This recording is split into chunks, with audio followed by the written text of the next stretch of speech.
नमस्कार। आज हम बात करने वाले हैं निर्मला पंत की।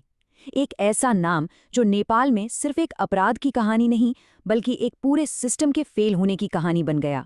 एक ऐसी कहानी जिसने पूरे देश को हिलाकर रख दिया। सोचिए जरा, घर से सिर्फ 1.5 किलोमीटर का रास्ता, ये कैसे एक नेशनल ट्रेजेडी में तब्दील हो सकता है? यही सवाल इस पूरे केस के केंद्र में है। एक ऐसा सवाल जिसका जवाब आज तक नहीं मिला, और यही सवाल हमें इस कहानी की रहस्यमयी गहराइयों में खींच कर ले जाता है। तो आइए इस कहानी को शुरू करते हैं, लेकिन निर्मला के गायब होने से नहीं। इसकी शुरुआत होती है 27 जुलाई 2018 को, जब उसकी बॉडी की एक बहुत ही चौंकाने वाली खोज हुई।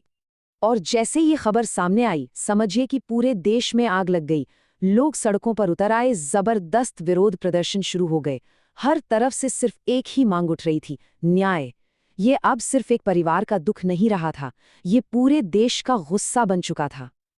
तो इस अपराध और गुस्से से परे, चलिए एक पल के लिए उस इंसान को जानते हैं जिसके साथ ये सब हुआ। आखिर कौन थी निर्मला पंत? वो 13 साल की लड़की जिसकी कहानी ने नेपाल को हमेशा के लिए बदल कर रख दिया। निर्मला सिर्फ 13 साल की थी, 9वीं क्लास में पढ़ती थी। अपनी माँ दुर्गा देवी और 2 बहनों के साथ रहती थी।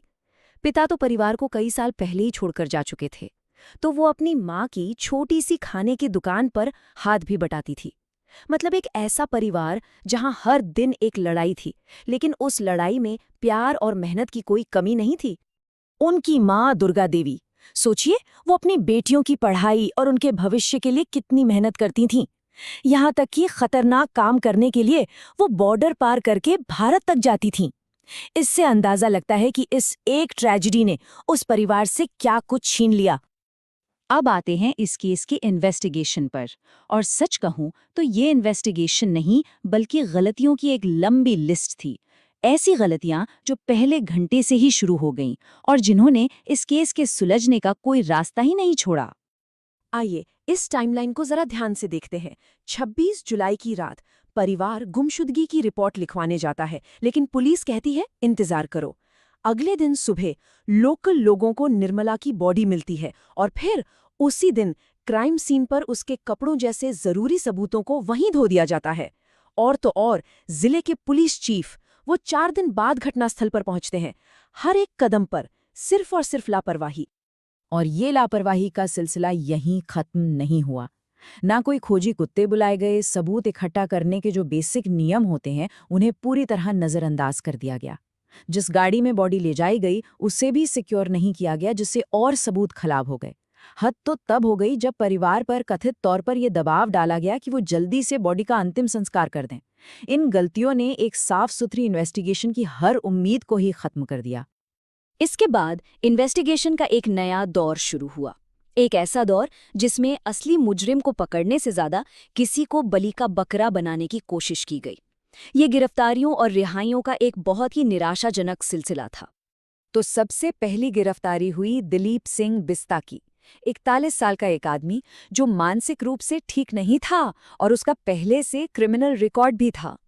पुलिस ने उसे मुख्य आरोपी बनाकर पेश कर दिया, लेकिन पब्लिक को ये बात हजम नहीं हुई। सबको लगा कि ये तो एक आसान टारगेट है। असली गुनहगारों को बचाने के लिए इसे फंसाया जा रहा है, ताकि पब्लिक के प्रेशर को कम किया जा सके और केस को फटाफट बंद कर दिया जाए। और फिर सामने आया पुलिस की कहानी और फोरेंसिक सच्चाई का फर्क। पुलिस का दावा था उसने जुर्म कबूल कर लिया है, लेकिन फोरेंसिक रिपोर्ट की हकीकत कुछ और ही थी। उसका डीएनए विक्टिम से मिले सबूतों से मैच नहीं करता। बिल्कुल साफ 2 अलग-अलग कहानियां। इस गड़बड़ इन्वेस्टिगेशन का नतीजा और भी भयानक हुआ। दिलीप की गिरफ्तारी के खिलाफ जब लोग सड़कों पर उतरे तो पुलिस ने गोलियां चला दी, और इस फायरिंग में एक 14 साल के लड़के सनी खुन्ना की मौत हो गई। सोचिए, इंसाफ की मांग में एक और बेगुनाह की जान चली गई। और ये नाकामी का एक पैटर्न बन गया। देखिए, स्टेप 1, पुलिस एक नए सस्पेक्ट को पकड़ती है। स्टेप 2, मीडिया में ऐलान होता है कि हमें कातिल मिल गया, उसने सब कबूल कर लिया है। स्टेप 3, डीएनए टेस्ट होता है। स्टेप 4, डीएनए मैच नहीं होता। और स्टेप 5, उस सस्पेक्ट को चुपचाप छोड़ दिया जाता है। यही सिलसिला बार बार दोहराया गया। ये साफ दिखाता है कि प्रॉब्लम कितनी गहरी और सिस्टेमिक थी। तो अब आते हैं आज के दिन पर। इतने साल गुजर गए, लेकिन न्याय अब भी उतना ही दूर है। कोई प्रोग्रेस नहीं, और निर्मला के परिवार का दर्द वो आज भी वैसा का वैसा ही है। सिर्फ एक आंकड़ा ये पूरी कहानी कह देता है। 120 से ज्यादा 120 से ज्यादा सस्पेक्ट्स के डीएनए टेस्ट किए गए, और नतीजा 0 मैच। एक भी मैच नहीं मिला। इससे आप अंदाजा लगा सकते हैं कि इन्वेस्टिगेशन कितनी बड़ी थी, और उतनी ही बड़ी उसकी नाकामी थी। इंसाफ की उम्मीद में निर्मला के माँ बाप ने क्या कुछ नहीं किया। वो 35 घंटे का लंबा सफर बस से करके देश की राजधानी पहुंचे, बड़े बड़े अधिकारियों से मिले। उन्हें वादे तो बहुत मिले, आश्वासन भी मिले, लेकिन नतीजा कुछ नहीं निकला। और शायद सबसे ज्यादा दिल तोड़ने वाली बात, वो पुलिस अफसर जिन्हें शुरू में इस लापरवाही के लिए नौकरी से निकाला गया था, बाद में उन्हें भी सारे इल्जामों से बरी कर दिया गया। मतलब इस पूरी नाकाम जांच के लिए किसी को भी जिम्मेदार नहीं ठहराया गया, कोई जवाबदेही नहीं। तो आखिर में सवाल यही बचता है, इतने सालों के प्रदर्शन, दर्जनों सस्पेक्ट्स और इंटरनेशनल अटेंशन के बाद भी आखिर बचाया किसे जा रहा है? क्या यह सिर्फ पुलिस की नाकामी है, या फिर किसी पावरफुल इंसान को बचाने के लिए ये सब जानबूझकर किया गया? ये केस सिर्फ एक अनसुलझा अपराध नहीं है, ये नेपाल के पूरे जस्टिस सिस्टम पर एक बहुत बड़ा सवालिया निशान है। नेपाल में एक कहावत है, नेपाल को कानून देवले जानून। मतलब नेपाल का कानून तो बस भगवान ही जानता है। निर्मला पंत के केस में ये कहावत एक कड़वी सच्चाई की तरह लगती है।